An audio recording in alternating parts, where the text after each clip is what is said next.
Every single one of us, at some point in our lives, will be tested. We'll face adversity, heartbreak, failure, rejection, or loss. And in those moments, the world will ask us a silent question: will you break or will you rise? Strength isn't about pretending things don't hurt. It's not about denying pain or pushing away emotion. Real strength comes from understanding, not avoidance. It's about the internal systems we build, systems of mindset, values, purpose, and discipline that allow us to move forward even when everything in us wants to stop. So how do you stay strong no matter what? Let's start here. You must understand why you want to be strong in the first place. If you don't know your reason, your cause, your driving purpose, then strength will feel forced. And when pressure comes, it will collapse. But when your strength is rooted in something deeper than ego, something beyond the surface, like the people you love, the mission you believe in, or the legacy you want to leave, you tap into a fuel source that doesn't burn out. Second, we must recognize that resilience is a skill, not a personality trait. Some people say, I'm just not mentally tough. That's not true. Mental toughness is like a muscle. You train it, you build it. And you build it by doing the hard things on purpose. Waking up when it's easier to sleep in, showing up when no one claps, staying kind in a world that isn't. The third truth is this: people are your greatest strength. Isolation creates weakness. Connection creates courage. When you surround yourself with people who hold you to your values, not your moods, you build an environment that reinforces your strength. So many people try to stay strong alone. That's not noble. That's fragile. Strength is a shared effort. Fourth, language matters. The words you say to yourself are either bricks or sledgehammers. They either build you or break you.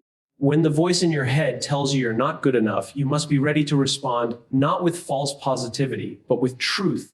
I'm not there yet, but I've come too far to stop. This is hard, but I've done hard before. That kind of dialogue doesn't ignore reality, it commands it. And finally, to stay strong no matter what, you have to decide who you are before the storm comes. Strength isn't built in the storm, it's revealed there. It's built in the quiet, in the morning routines, in the commitments you make to yourself and actually keep, in the way you act when no one's watching. That's when your character forms. And when life shakes you, your character is what stands firm. Staying strong no matter what isn't a trick. It's not a hack, it's a way of living. It's what happens when your purpose is clear, your values are non-negotiable, your habits are aligned, and your relationships are rich with truth and encouragement. This world doesn't need perfect people. It needs strong people, and strong people are simply those who choose to keep going, even when there's every reason to stop. Fifth keynotes of the speech: purpose fuels strength. True resilience begins with a clear sense of why you're doing what you're doing. Without purpose, strength has no anchor. Resilience is trainable. Mental toughness isn't fixed. It's built through repeated acts of discipline, courage, and perseverance. Connection builds courage. Surrounding yourself with supportive, truth-speaking people strengthens your ability to endure challenges. Self-talk shapes strength. The way you speak to yourself in private defines how you show up in public. Your inner voice must become your ally. Character prepares you for the storm. Strength is cultivated in quiet, daily disciplines and revealed in moments of pressure. When we talk about strength, most people rush to think about willpower, determination, or some mystical inner grit. But if you dig a little deeper, you'll notice something more foundational beneath all that. Strength, real lasting strength, is always tied to a clear sense of purpose. Without purpose, our actions become mechanical, our energy fades quickly, and when challenges hit, we lack the inner structure to hold ourselves together. But when we understand why we do what we do, we gain a level of resilience that's not easily shaken. Purpose isn't about having all the answers. It's not a grand, dramatic mission that you need to announce to the world. Often it's quiet, deeply personal, and rooted in your values. It can be as simple as being a good parent, serving others with integrity, or standing for something you believe in. What matters is that it's meaningful to you. When life throws its inevitable chaos your way, you need a reason that makes getting back up worth it. Otherwise, strength turns into performance. It looks solid on the outside, but it crumbles under pressure because there's nothing supporting it from within. Think about the people you admire most, the ones who seem to stay strong through crisis, who continue showing up even when the odds are stacked against them. More often than not, they're not driven by applause, recognition, or competition. They're driven by something internal. Their strength is rooted in a clear understanding of their purpose. That's why they can endure more. That's why they don't fold when things get hard. They know what they're standing for. They know what they're building. And that knowing gives them endurance the rest of us often admire, but rarely understand. Purpose gives context to pain. When you don't know why you're suffering, it feels like punishment. But when your pain is connected to something greater, it becomes part of your story. it becomes meaningful. A soldier might endure exhausting conditions not because it's easy or enjoyable, because they believe in the mission. A parent might work multiple jobs and sacrifice their comfort because they believe in creating a better future for their child. It's the same reason why people get up at 5 a.m. to train, why some keep rebuilding after failure, and why others keep their promises even when it costs them. Purpose transforms sacrifice into investment. It makes effort feel worth it. And in moments of confusion, purpose becomes a compass. We all face situations where the path isn't clear, where doubt creeps in and the next step feels uncertain. But when you have purpose, you don't always need a perfect plan. You just need direction. You move forward, guided by a deep internal truth rather than external validation. That's a powerful kind of strength. It doesn't mean you're fearless. It means your fear doesn't own you. It means you've chosen something bigger than comfort. And that choice makes you steady, even when circumstances feel unstable. Purpose also helps with consistency. One of the most difficult things in life isn't starting. It's staying committed when the motivation fades. It's staying grounded when emotions take over. It's staying honest when shortcuts seem tempting. But when you remember your purpose, you don't need constant external motivation. You operate from principle, not mood. You make decisions not just based on what feels good in the moment, but based on what aligns with the identity you've chosen. That's how strength becomes sustainable. Because it's not something you have to hype yourself up to perform. It becomes who you are. There's another layer here too. Purpose makes setbacks less defeating. When your identity is wrapped up in outcomes, failure feels like the end. But when your identity is tied to purpose, failure is just feedback. You're not destroyed by it. You learn from it. You still feel the disappointment, but it doesn't define you. Because your worth, your effort, and your direction are coming from something much deeper than one success or one failure. Many people try to chase strength through external means, tough routines, intense discipline, impressive achievements. But without a clear purpose, all of that is just effort without soul. You can have the best habits, the strongest mindset tools, and the most structured schedule, but if you don't know why you're doing it, it will eventually collapse. Purpose is what turns discipline into devotion. It's what turns hardship into honor. It's what makes all the struggle, the discomfort, and the effort actually mean something. To stay strong no matter what, you don't need to be perfect. You just need a clear reason to keep going when it's easier to stop. And that reason, your purpose, is the foundation everything else is built on. Without it, strength is temporary. With it, strength becomes your nature. Resilience is often misunderstood as something people are either born with or without. We hear phrases like, who's just mentally tough, or she's built different, as if resilience is some rare genetic trait. But that idea is misleading and limiting. The truth is, resilience is not an inborn quality, it's a skill. And like any skill, it can be developed, refined, and strengthened over time through deliberate practice and consistent effort. You don't wake up one day with unshakable mental toughness. You build it one choice, one action, one moment at a time. Think of resilience like a muscle. If you go to the gym once, nothing really changes.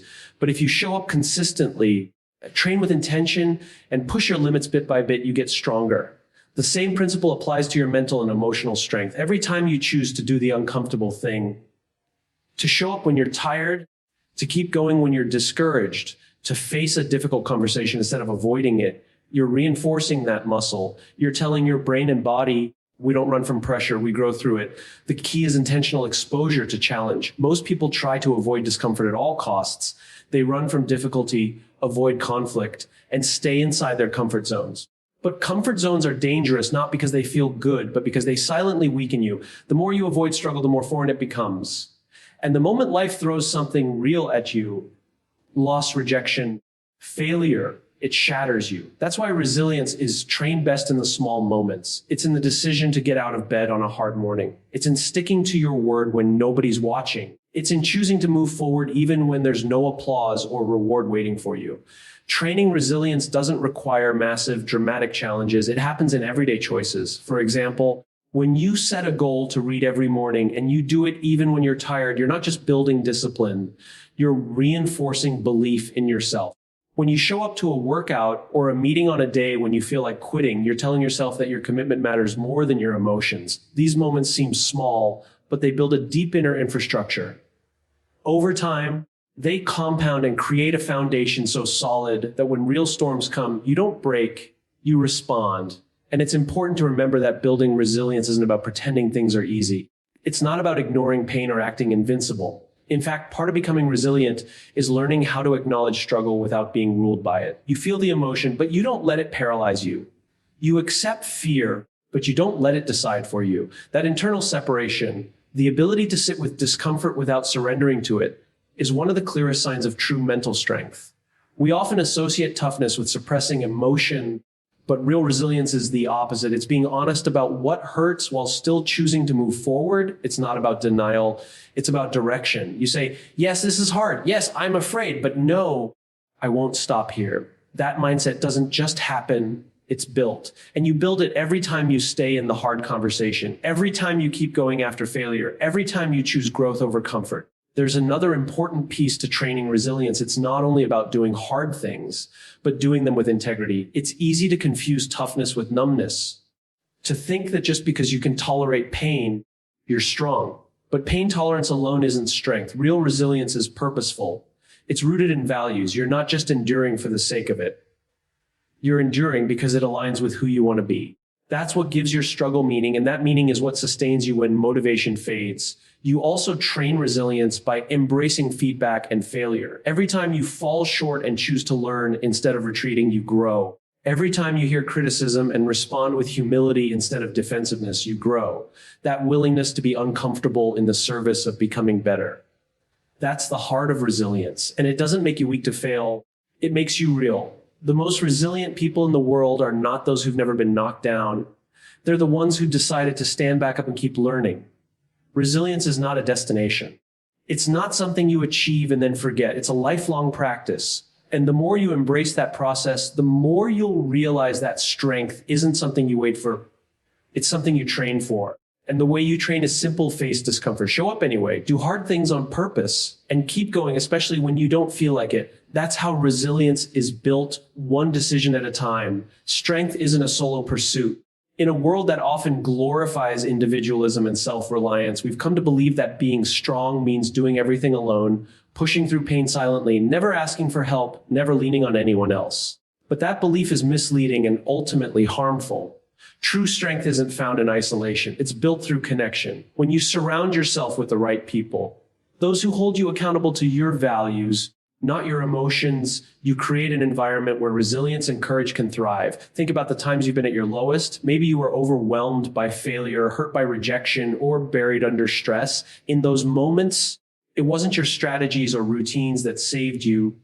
It was a person. Someone who believed in you when you didn't believe in yourself. Someone who didn't let you give up. Someone who reminded you who you are when you were ready to forget. That's the power of connection. It doesn't take away your struggle, but it gives you the strength to keep moving through it. There's a reason why elite athletes, world-class leaders, and successful creators all talk about their inner circle, not because it's a luxury, but because it's a necessity. No one climbs alone. We may walk our own path, but it's the presence of others that strengthens our steps. When you are surrounded by people who challenge you, support you, and remind you of your purpose, your ability to withstand pressure increases exponentially. And this isn't just emotional support. It's structural. Your mindset, decisions, and direction all become clearer and more powerful when you're connected to people who lift your standard. But this kind of connection doesn't happen by accident. It requires intentionality. You have to choose relationships that are built on truth, not comfort. A true friend isn't someone who just makes you feel better. It's someone who tells you what you need to hear, even when it's hard. They hold up a mirror, not to judge you, but to keep you aligned with who you said you wanted to be. That kind of relationship creates internal strength. You stop relying on momentary emotions and you start leaning into identity. When you're tempted to quit, those people remind you of your commitment.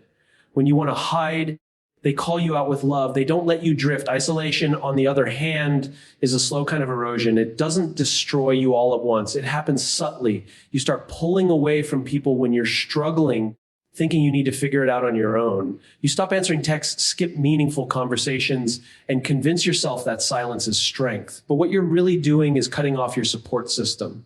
And over time, that self-isolation creates weakness. You stop getting honest feedback, you lose perspective. You begin to believe the distorted narratives in your head. And before you know it, the weight becomes too much to carry. We were never meant to carry our burdens alone. The idea that vulnerability is weakness is one of the most damaging lies in modern culture. In reality, vulnerability is the birthplace of trust. When you allow others to see your struggle, not in a performative way, but in an honest, grounded way, you open the door for real connection. And when people are connected, they become stronger. There's something powerful about being fully seen and still fully supported. It reinforces your worth. It reminds you that you're not alone. And in that reminder, you find the courage to keep going. Even in leadership, connection plays a critical role. Great leaders don't isolate themselves above others. They embed themselves within a community. They create teams built on trust, mutual respect, and shared vision. And when adversity hits, it's that shared connection that carries the team through. In families, workplaces, friendships, connection becomes the glue that holds everything together when circumstances try to pull it apart. And it's not just about receiving support, it's about giving it. One of the fastest ways to build your own strength is to help someone else through their struggle. When you stand with someone in their pain, you discover parts of yourself that are stronger than you realized. You gain perspective, empathy, and a deeper understanding of your own purpose. Supporting others reinforces your own resilience. It reminds you that you're not powerless. You can make a difference even in the middle of your own storms. Strength is not isolation. It's not silence. It's not pretending you're fine when you're not. Strength is choosing connection, choosing to be seen, to be supported, and to support others in return. When you build your life around people who speak truth, live with integrity, and walk beside you no matter what, you gain access to a deeper kind of courage. One that's not built on ego, but on trust. One that doesn't burn out because it's constantly being renewed through love, honesty, and shared growth. That's the kind of strength that endures. The words you say to yourself every day are among the most powerful forces shaping your life. People often underestimate the impact of self-talk. They treat it like background noise, something casual and insignificant. But over time, the voice inside your head becomes the most influential voice you'll ever hear. It narrates your life, shapes your beliefs, and defines what you believe you're capable of. If that voice is constantly tearing you down, feeding you fear, doubt, and shame, then no matter how much external motivation you receive, your internal foundation will stay weak. Strength starts with language, not the language you speak to others, but the language you speak to yourself when no one else is listening. When you're in a moment of failure, disappointment, or struggle, what do you say to yourself? Do you call yourself names? Do you tell yourself you're not good enough, not strong enough, or not meant for more? That voice becomes your reality. You can't separate your thoughts from your actions for long. Eventually, you act in alignment with what you believe about yourself, and what you believe is influenced by what you say to yourself repeatedly. The person who constantly tells themselves they're a failure will avoid opportunities. They won't take risks. They'll play small because they've already convinced themselves they're not capable. The internal conversation determines the external direction. Changing your self-talk doesn't mean lying to yourself. You're not pretending everything's fine when it's not. You're not sugarcoating reality. You're choosing to speak from truth rather than fear. There's a difference between saying, I can't do this, and saying, this is hard, but I'm learning. One is a dead end. The other is a path forward. Language shapes mindset, and mindset shapes behavior. When you replace destructive language with constructive truth, you start to unlock a different level of resilience. You stop identifying with the setback and start identifying with the process. Self-talk becomes especially important when no one else is around to encourage you. It's easy to be strong when you have people cheering you on. But what happens when it's just you early in the morning, late at night, in those private battles no one else sees? That's when your internal dialogue either lifts you up or tears you down. The strongest people aren't the ones who never feel weak. They're the ones who have trained their inner voice to speak life even in moments of doubt. They've created a default setting that aligns with growth, progress, and purpose. But that voice doesn't come naturally for most people. Many of us grew up hearing criticism, judgment, or constant pressure. Over time, we internalized those voices and made them our own. That's why it takes intentional effort to shift that inner script. You have to practice speaking to yourself the way you would speak to someone you love and believe in. You have to catch yourself in those automatic patterns. I always mess things up. I'm not cut out for this. Why do I even try?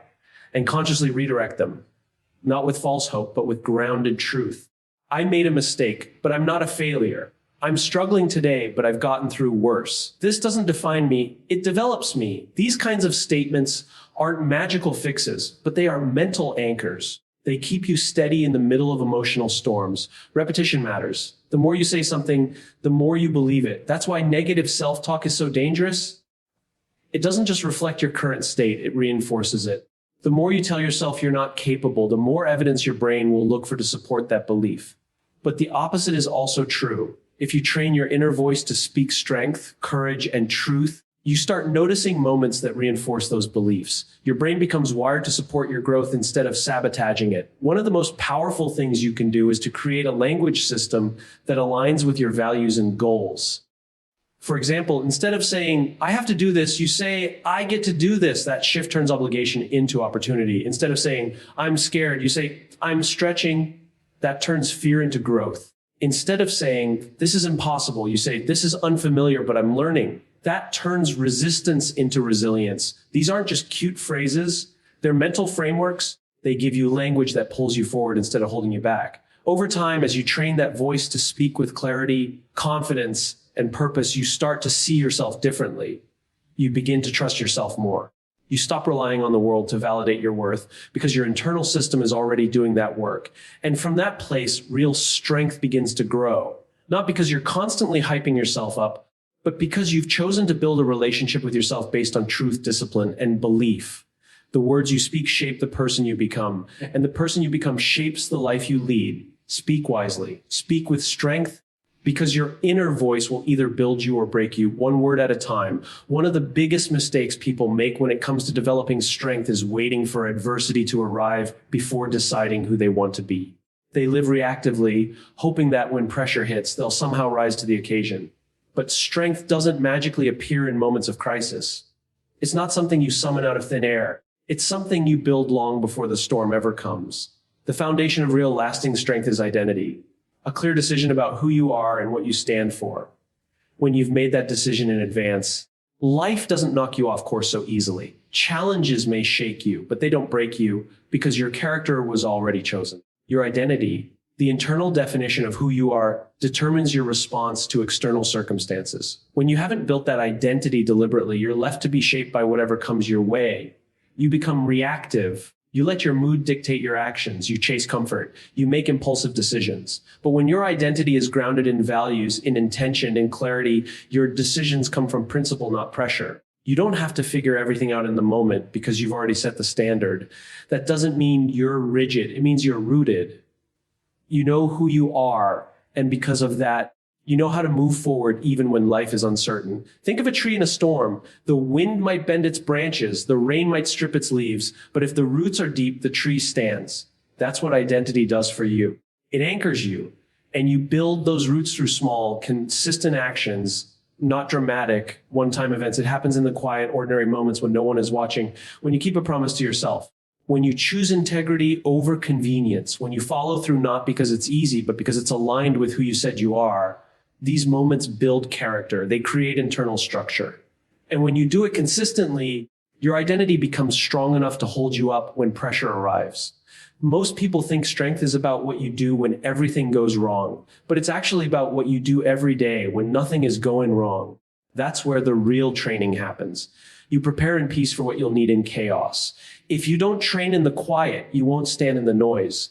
Strength is the product of choices made long before they're tested. That's why preparation is power. You don't rise to the level of your potential in a crisis. You fall to the level of your training, and your training is your character, your habits, your discipline, your decisions in the dark. Deciding who you are means being clear about your non-negotiables. What are the values you won't compromise no matter what? What kind of person are you committed to becoming, regardless of how you feel? These are not emotional preferences. They are anchored choices. Without this clarity, you're vulnerable to every emotion, every setback, every opinion. But with clarity, you become steady.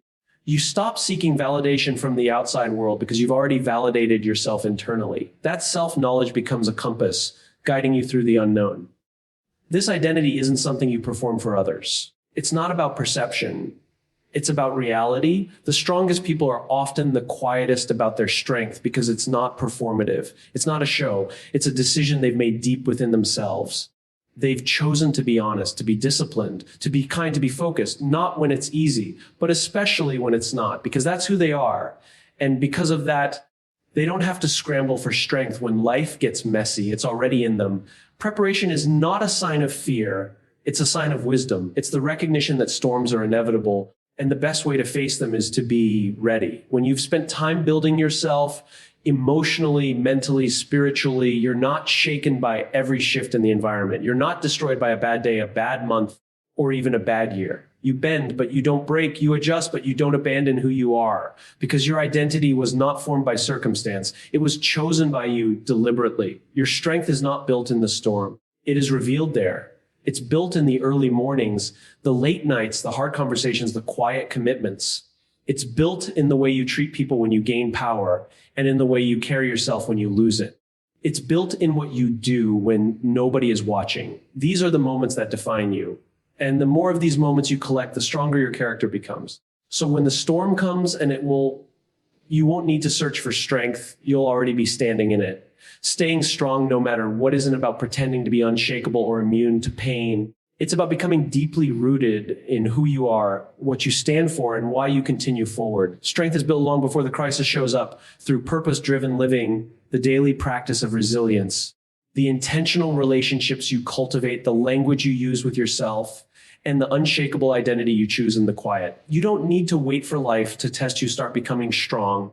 You can begin now with every decision you make, every habit you form, and every truth you tell yourself. Because real strength isn't about being untouched by struggle. It's about standing tall in the middle of it, not because it's easy, but because you've trained for it. And that kind of strength, that's a decision, one you make every single day.